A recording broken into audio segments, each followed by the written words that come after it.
transition then into the book, your newest book, which is the Evangelical Imagination.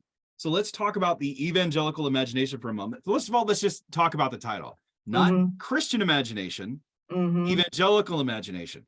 Why the evangelical imagination as opposed to Christian or Baptist imagination? Wow, we could talk a lot about this. So I am an evangelical, and so that's partly why. And also, I mean, I don't think anyone would disagree that evangelical has become a word and an idea that has, dominated the headlines since, let's just say 2016, when it started to be used as kind of a demographic category by pollsters and pundits because of the presidential election. All of a sudden, that word was, on everyone's mind because of the evangelical voting bloc.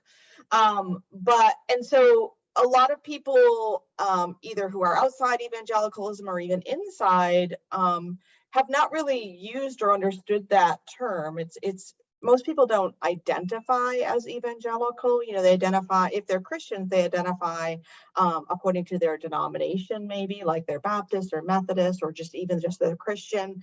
And evangelical really is largely sort of a historical and sociological category, and that people may not identify as, but it's still extremely important.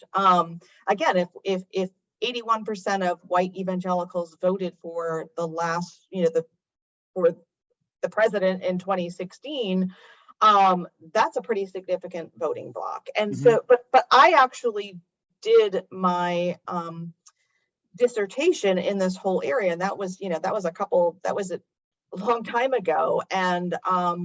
And evangelicalism has that, as I mentioned before, has that history that goes back to the early 18th century and had a very influential formative role in both England and America, the whole transatlantic region, and actually gave rise to, I'm getting ahead of myself here, but it gave rise to the Victorian Age and to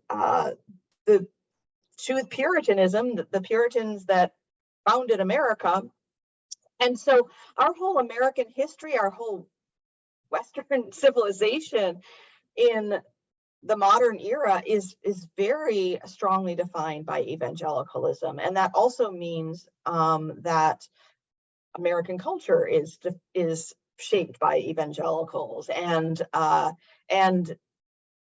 so people who want to know about who evangelicals are, including evangelicals, there's a lot of analysis that's done on that, but nothing that's been done on our imaginary, our social imaginary, which is a term I kind of explain and unpack in the book, and we can talk about that, but I'm getting way ahead of myself here.